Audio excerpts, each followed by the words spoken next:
people showed up to the polls in Kentucky and were upset that they couldn't vote in the New York City mayoral election. Yes.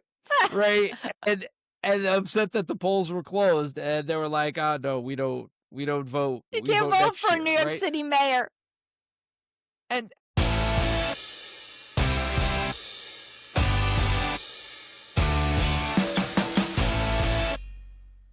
welcome to the TOWTalk Podcast.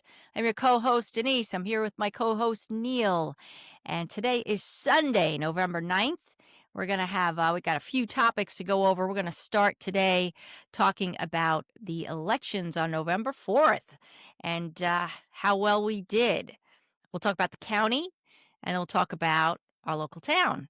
And maybe we might talk about some other local towns, too, if we have that information. It's a lot. So, Neil, let's go, Neil. What do you think? How do we do? well, I mean, there's a couple of ways to go about it. I personally think this election, the people won. We talk a lot about Democrats versus Republicans or us versus them, but at the end of the day, what we saw was candidates put their foot in the ring, whether they were Democrat, Republican, conservative, other, you name it. We saw people put their foot in the ring and, to the best of their ability, try to make a message or to convey their vision, and they ran for office. And it's not easy running. I'll be the first one to say it's really difficult to run. Yeah. And it's really difficult to stay on message, and it's really difficult not to want to curse some of these people out. Right? Oh my God. So I give a lot of credit to everybody who ran. I don't care what party you're with. I don't care. It was a good race. We saw people out there conveying a message. We saw people with very negative ads. We saw people, right? And I gotta say, there were certain races where individuals ran on a positive message, and they won. Yeah. So, Negativity lost in this race, without a doubt. Yeah. I think people are, I believe so. I think people are tired of the slander politics. And we need people who are staying on issues. This was a real signal, because the funniest part is as much as Democrats won kind of broadly across the board to send a message, the two biggest losers on everybody will think that I'm going to say Trump or whatever. No, the two biggest losers on Tuesday night were Hakeem Jeffries and Chuck Schumer. Because it was about the idea of doing something. We have heard from Democrats for the longest time, oh, we're going to go in and we're going to do X, Y, and Z, and then as soon as they get elected, they have a big party, and then we start hearing the excuses. Well, we can't do that. We need the other side to come along with us. And for 50 years, all we've heard is excuse after excuse. Absolutely. And now we see, Trump get into office, our president get into office, and he just does whatever he wants. And then he says, well, go into court and fight me. And then the court says, nope. Yeah, he's allowed to do that, right? And he's citing obscure laws that go back to the, 19th century, I know. As a basis for his policies, which are hugely unpopular. The GOP is hugely unpopular right now, and it's not working. People are seriously are they struggling right now? Are they? Yeah, but are they? You mean people? Right, because not for nothing, I live in Orange County, right? Where I'm surrounded by conservative Republican Fox News think all day, every day. And I'm going to tell you, they don't feel it or see it at all. And they're not blaming Trump. So there is absolutely 100% a disconnect between, like we can make whatever broad blanket statements we want on a podcast, Yeah. but at the end of the day, right, it's there's a reality out there and everybody has their own reality. And, yes, there are certain areas where, those policies are broadly, you know, um, disagreed with. And then there are certain areas where these policies are absolutely 100% agreed with. There are even areas where the policy is disagreed with, but they still support the individual putting in place those policies. The rhetoric, the attacks, like that needs to stop. We all need to just come to the same page and realize like what is actually occurring, right? Mamdani won because not only did he talk about affordability, he had a plan to do it. Yes. Not for nothing, he's come to the table with a plan.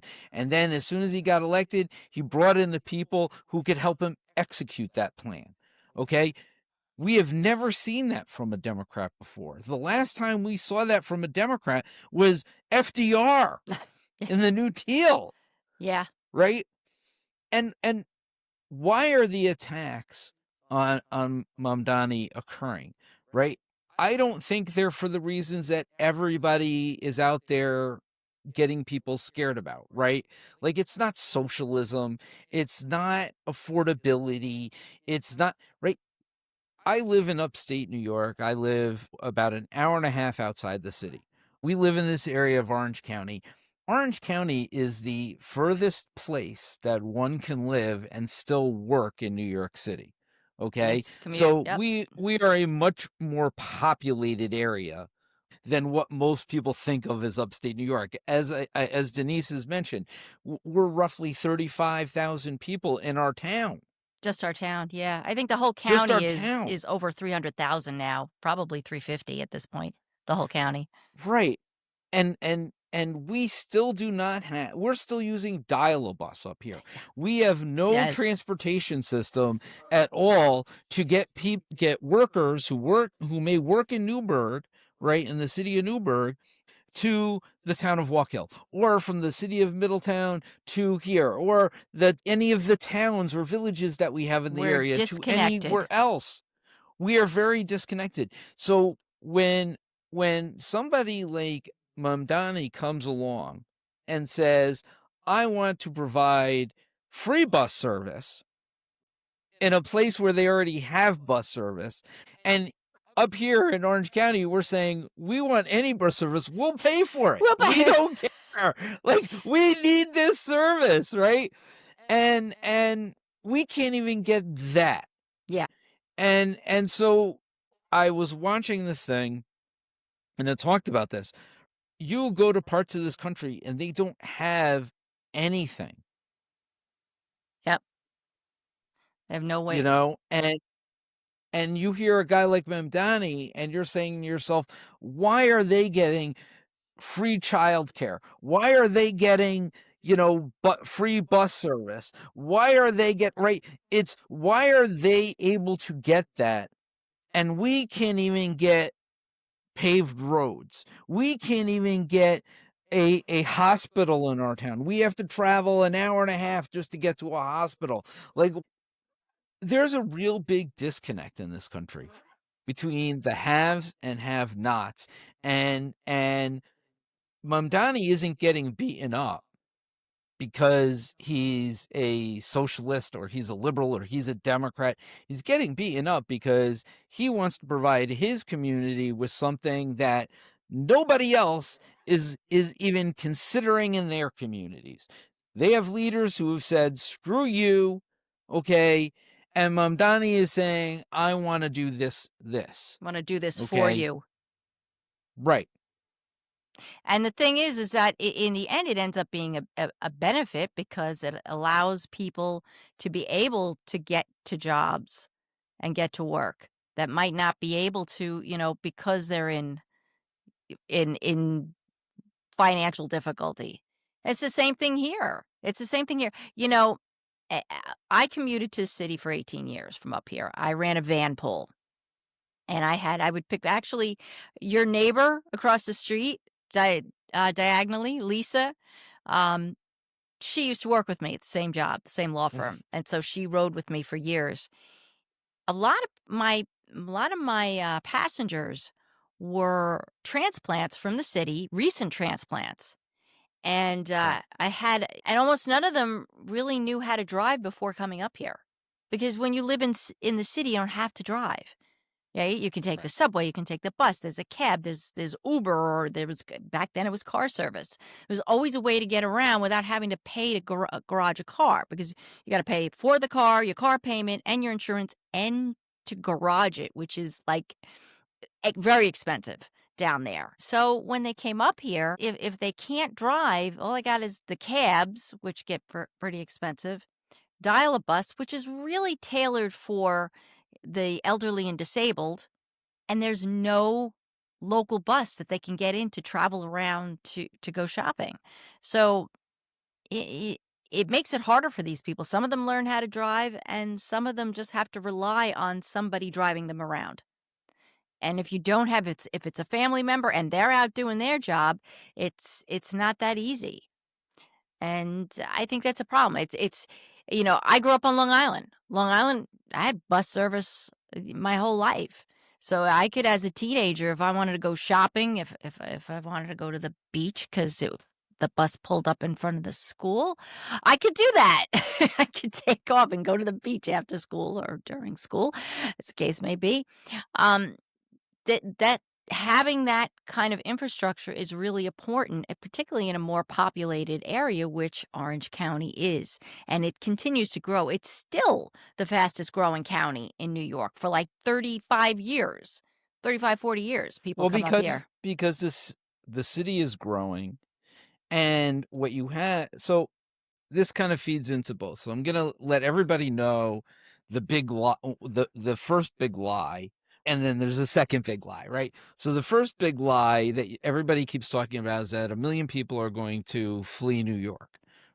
That's the first big lie that everybody keeps talking about, I've heard that right? so many times. And you know why you hear that? Because it's a true statement. It's a true statement. No lie, it actually is a true statement. Because every year, 1 million people leave New York and 1 million people go into New York. Because there is a transition the way New York runs. New York is when they say New York is a young city, it is a young city. There's very much a population of under 35 in New York. I remember, when I worked at Goldman Sachs, they were building this great building across the river in Jersey City. They were like, we're gonna pull all our operations out of New York City. Well, that became a real problem when they were going to Harvard and the other, Ivy League schools recruiting, saying, hey, why don't you come work with us in Jersey City? Right.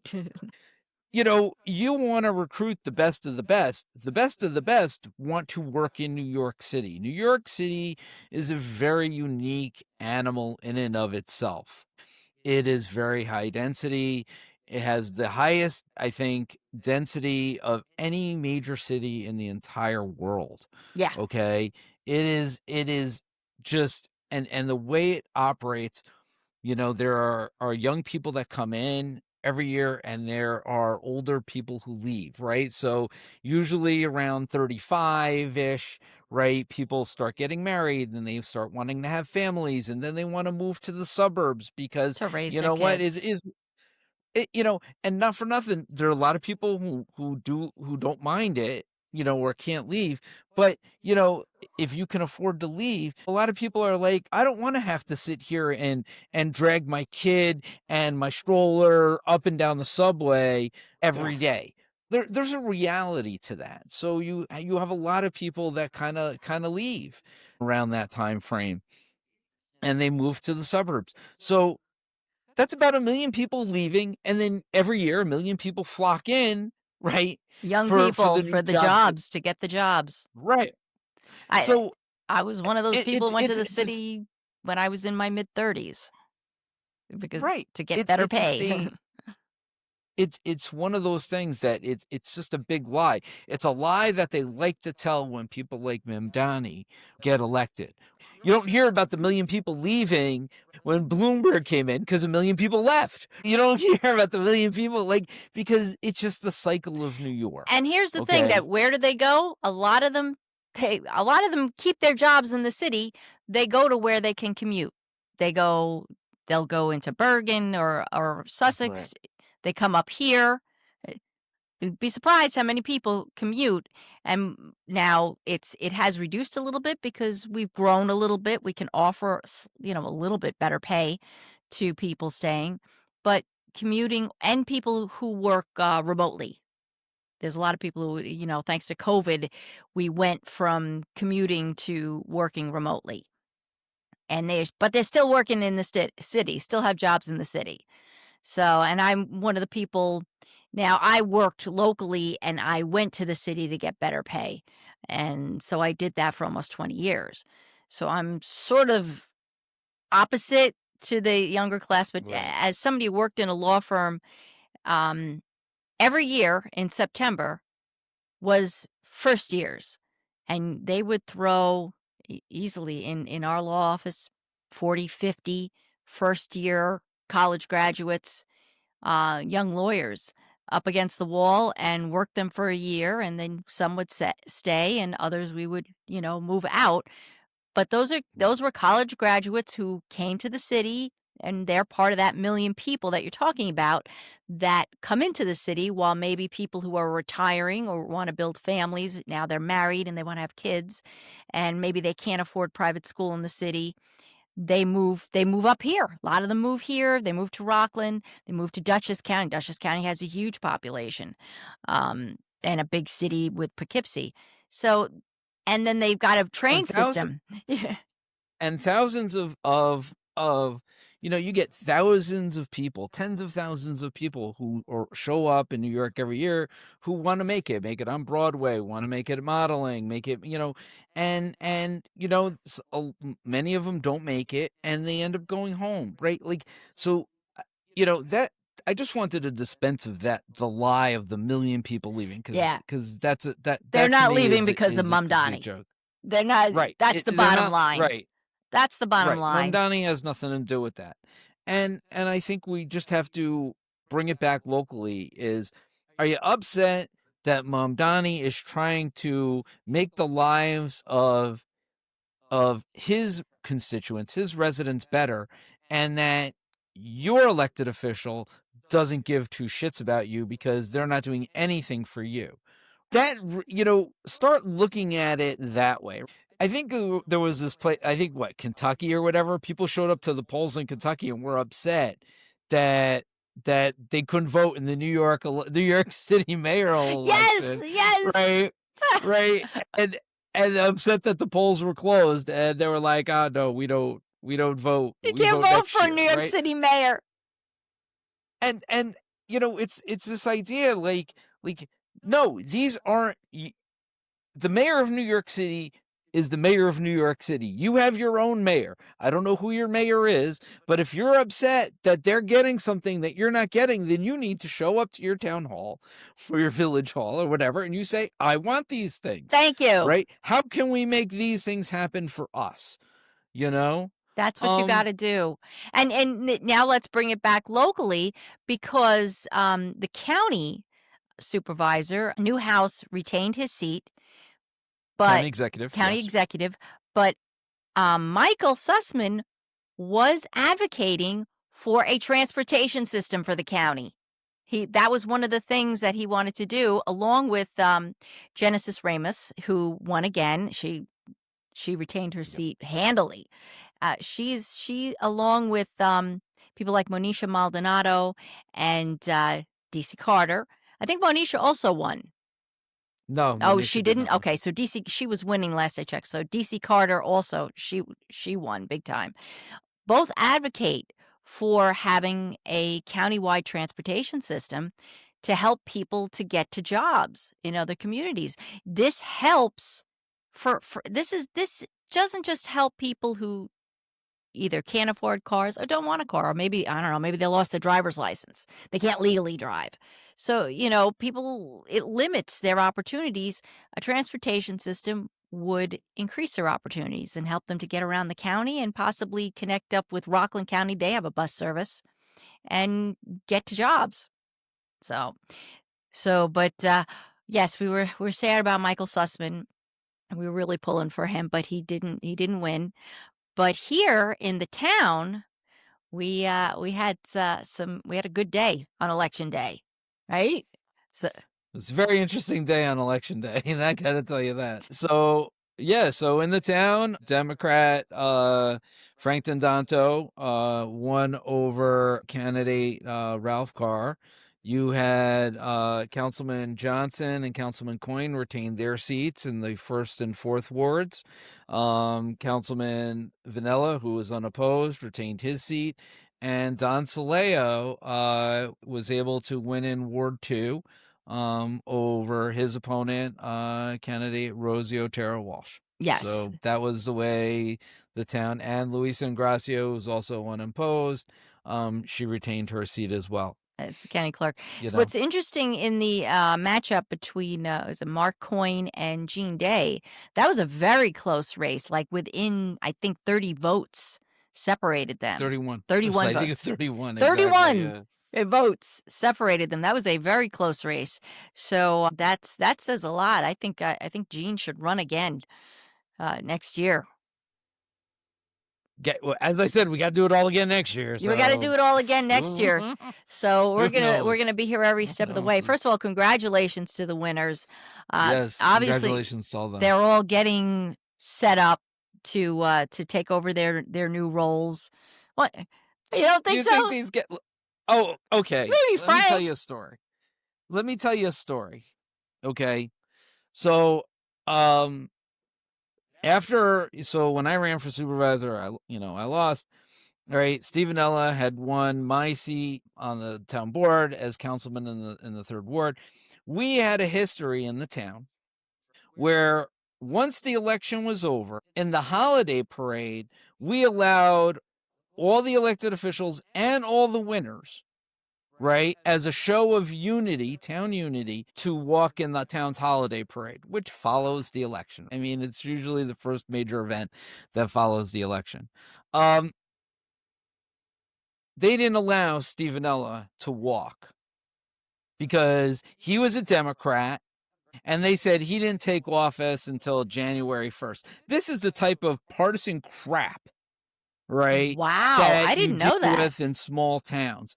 So, I mentioned this because now that the election's over,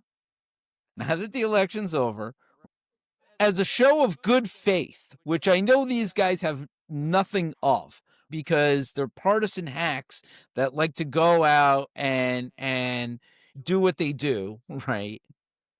They should reach out, and all the winners, they should ask them and say, you all are invited to come walk in the parade with us because you are now the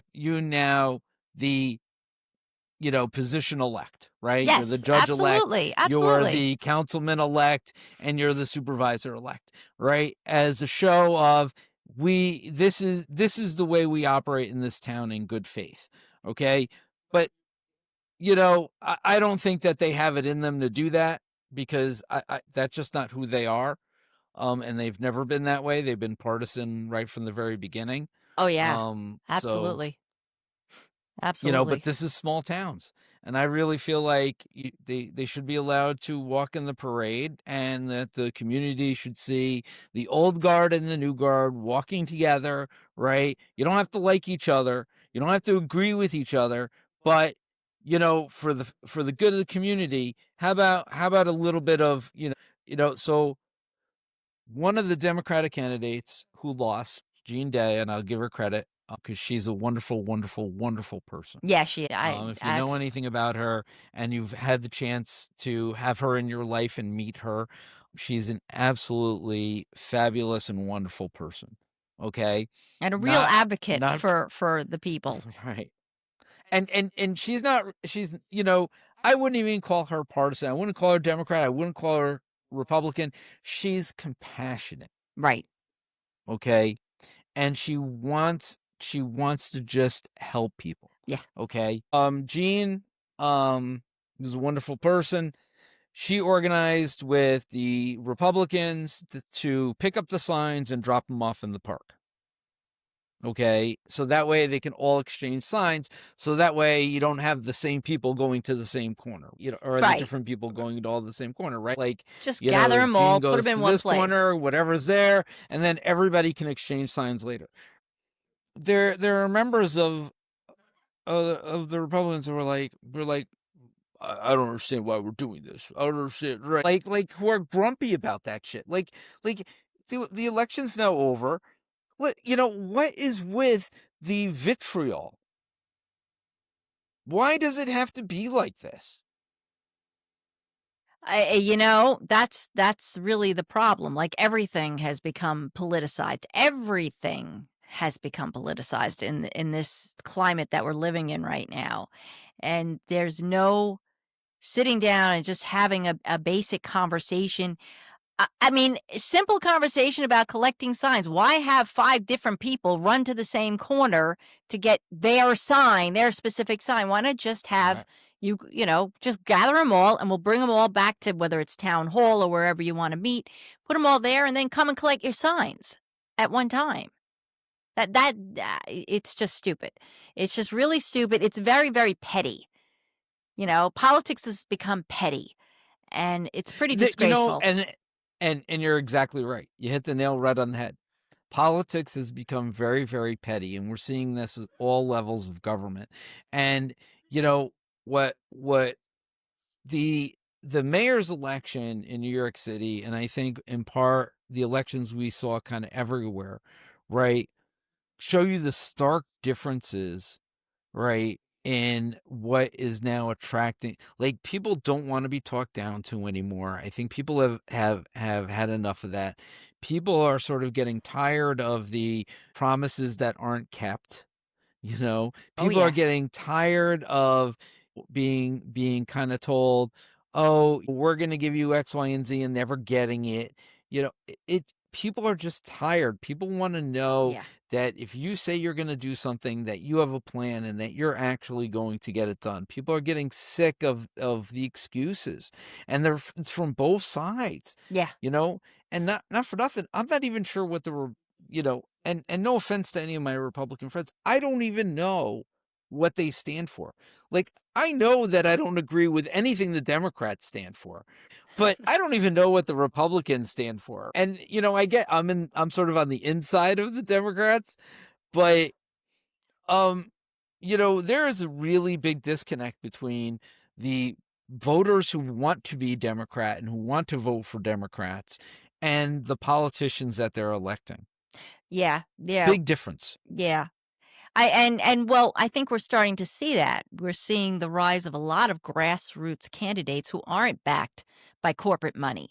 Right. We have a lot of corporate money that's infiltrated our politics on both sides. And I think that even extends right here at the county and maybe not so much the local level, but definitely possibly at the county level, definitely the state level. That it's big money, it's corporate politics, and it's controlling the narrative.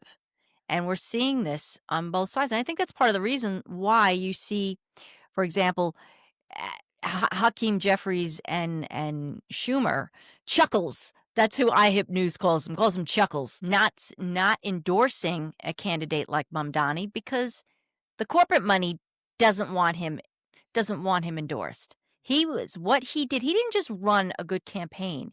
He motivated people. By the end of that campaign, I think he had motivated roughly 100,000 volunteers who were knocking on doors, making phone calls. He himself went out. He went out and spoke to the people. Because I'm going to fall back to something we've discussed in the past, and we discussed with the other candidates about this last week on our live broadcast, was the fact that we don't have local news.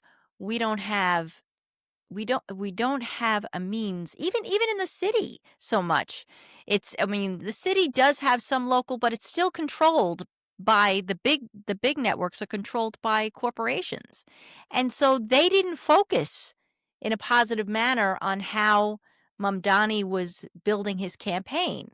They were just kind of, they were told to not focus on him, focus on Cuomo, focus on Sliwa, and not focus so much on him, unless it was something negative.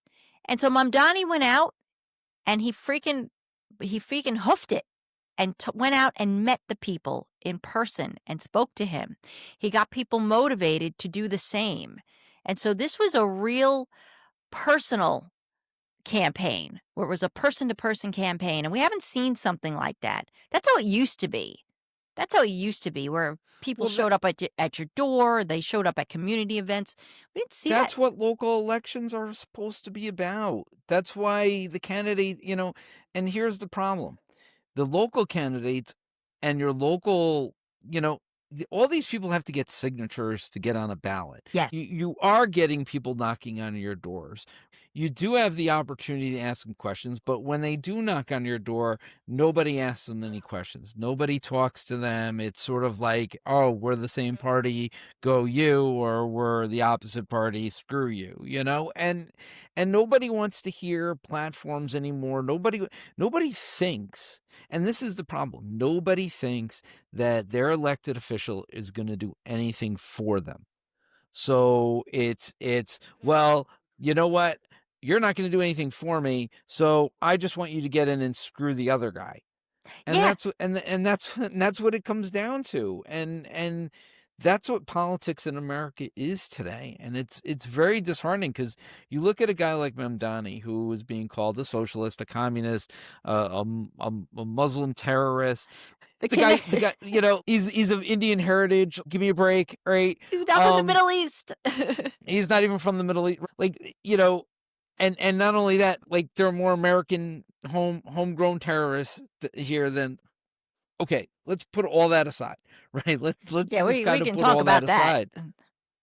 aside. Yeah, we could, but what is he actually looking to do? He's looking to get workers to and from work in a more affordable way. Yes. He's looking to help parents who have dual income households be able to afford to stay dual income households and stay in New York City. That's the thing. It is really tough when, even in a 2-income household in New York, to be able to afford childcare. Okay. Mhm. So to keep people in New York City, being able to have more affordable childcare will actually keep more people in New York. But, just those two things, which were major parts of his platform, why? And rent stabilization. Okay, I understand if you are a landlord, or you're a building owner, that could be a problem for you, especially with rising rising taxes and stuff like that. I totally get that. But of those three things, we already do all those things, right? In some form, fashion, or another, those things are already being done. He's just expanding services that are Absolutely. already provided in the United States in some form, fashion, or another in all parts of America. So why is him proposing it all of a sudden become a bad thing, or become something that Americans don't want, don't need, or is somehow un-American? I don't understand that. Yeah. Don't understand that. I I would love think, for somebody to explain that to me. well, because again, it falls back to the wealthiest classes who don't want to pay their fair share in taxes, who don't want to, here's the thing.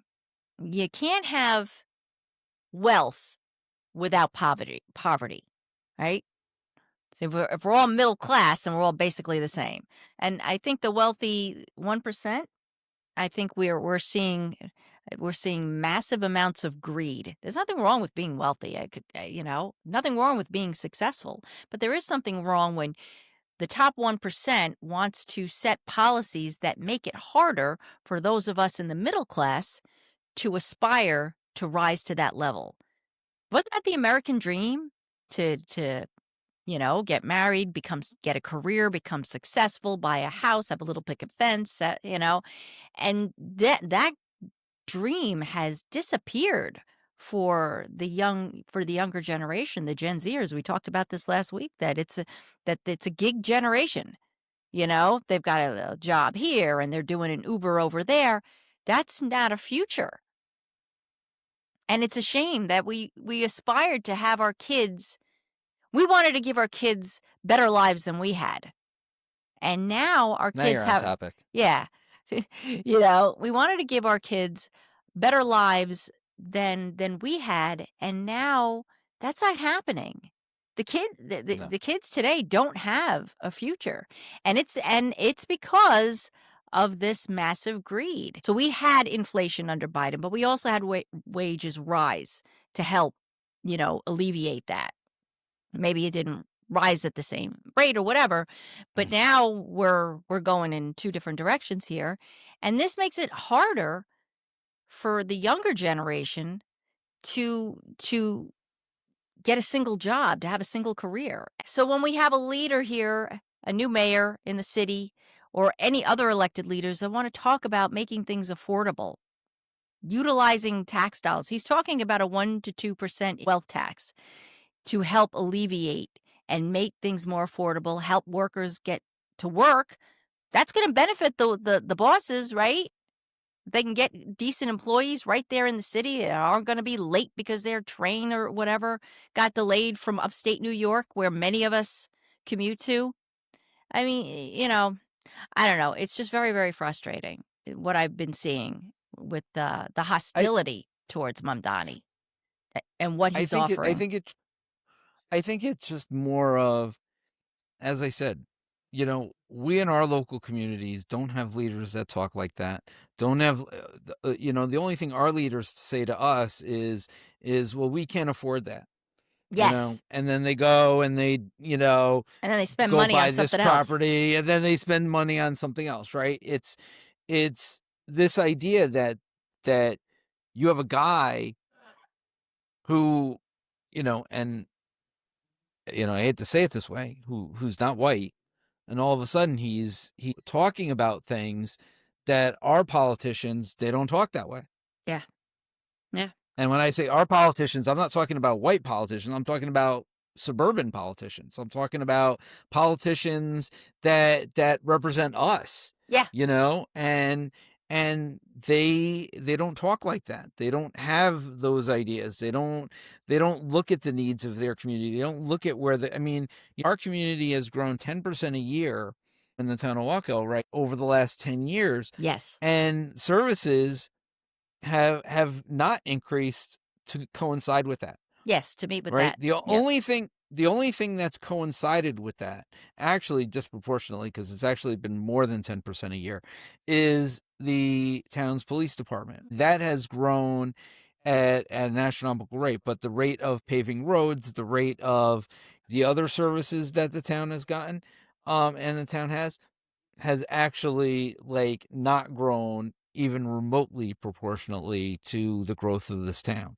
And At the very that least, we could have considered a town bus service. That's not the dial bus, or an intermunicipal agreement with the city of Middletown, right, that would have expanded their service into the town of Wallkill and us to be able to pay them for that service. That would be a Right? great idea. Like there are so many ideas to work as a community together, as an extended community together with our local municipalities around us. It just really takes somebody to bring them together.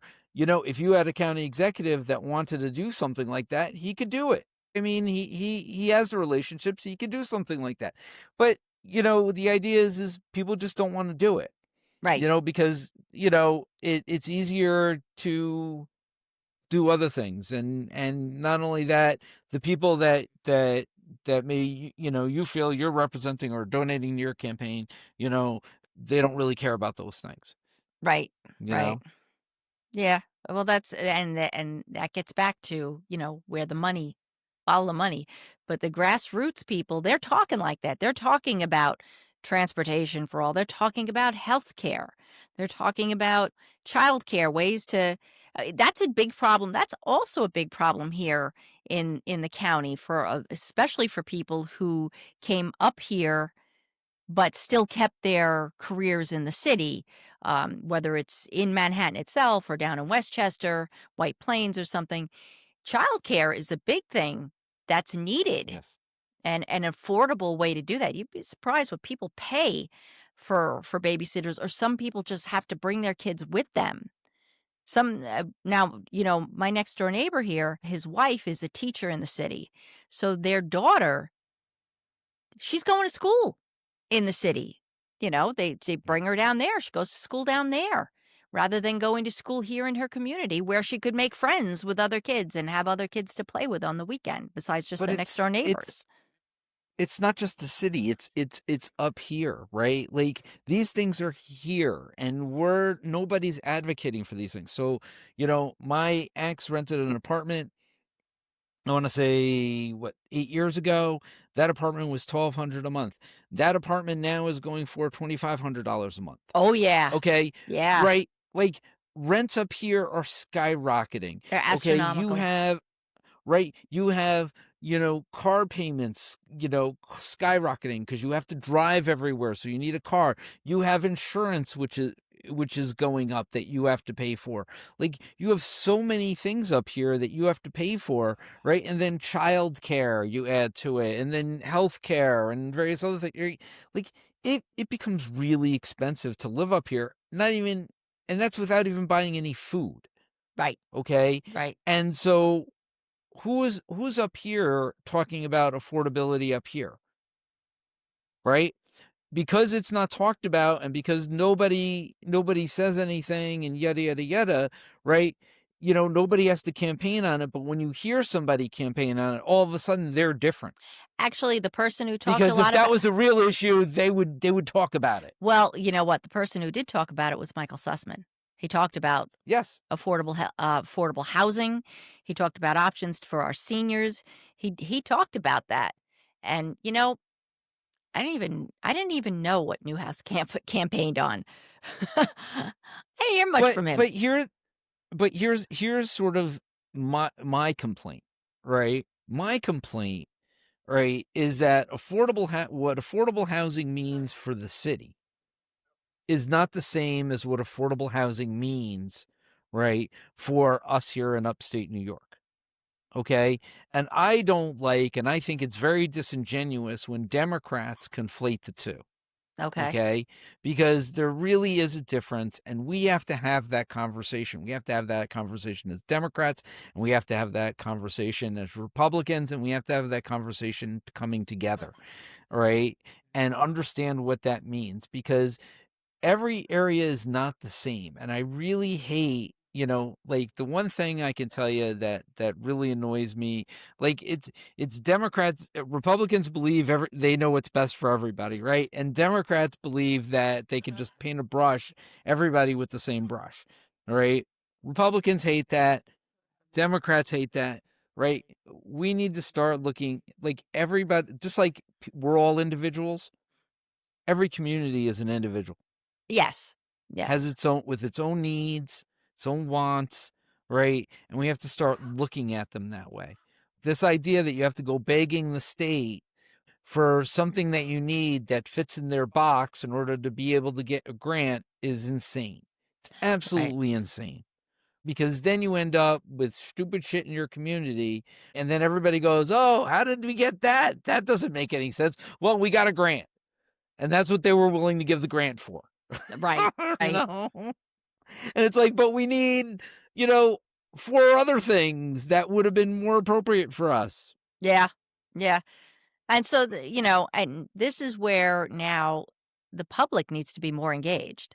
This is what we talk about. You know from where you live what you need, what your costs are, how you're trying to get around, and you need to voice that to your elected leaders, particularly at the local level, because that's where all of this begins. So now the Democrats have control of the town board here in the town of Wallkill.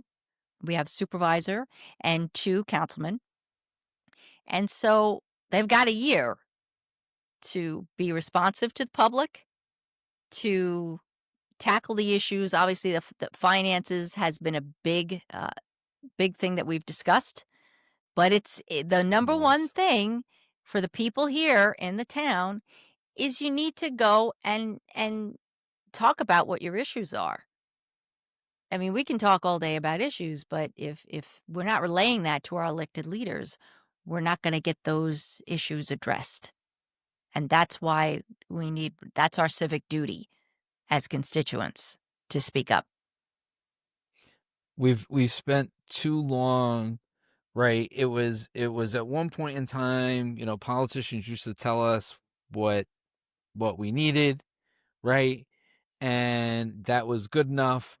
But and then when we started saying what we wanted, the politicians turned around and said, "Oh, we can't do that. We Yeah. can't do that." And now we see you could have done it, you chose not to. Yes. And That's where we're and at so right now. now people have finally had enough. It's no longer listening to your politician tell you what they can't do for you anymore, right? Now it's time for us to tell our politicians what we want to see, what Yes. we want in our community. We have to demand that our tax dollars go for the things that are going to help us within our community. Yep. There you go. That's it right there. That's it. So what do we want? We want a transportation system. We want health When do care. we want it? Yeah. Now we want we want When do we affordable health want it? care. We want affordable housing. We want help for childcare, so people can get back and forth to work. We want more transparency. And we want to know what the hell is going on with the finances in the town of Wallkill. How's that? We do. We really do. Yeah. So hopefully So badly. So badly. let's hope we get that answer. Let's hope we get that answer now with Frank Dendanto, Don Salio, and of course Steve Vanilla, who's been there for a couple years already. Hopefully we can get in there and get those answers. All right. We didn't really get to talk about local politics very much, in terms of the local election results. We spent a lot of time on Mamdani, but That's true. This maybe turned out. So why don't maybe we do that? Why maybe don't maybe let's next time we can get into some more of the local races and stuff like that. But this is good.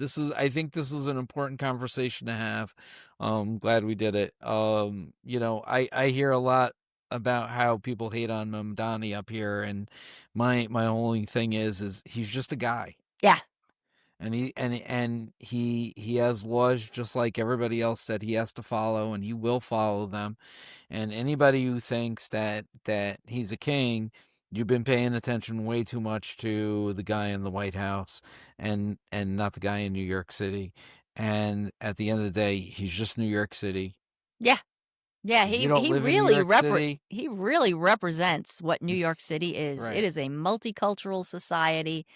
I loved working there. Didn't love the commute, but I loved working there, and I did it for quite some time. You worked in the city too. I loved it.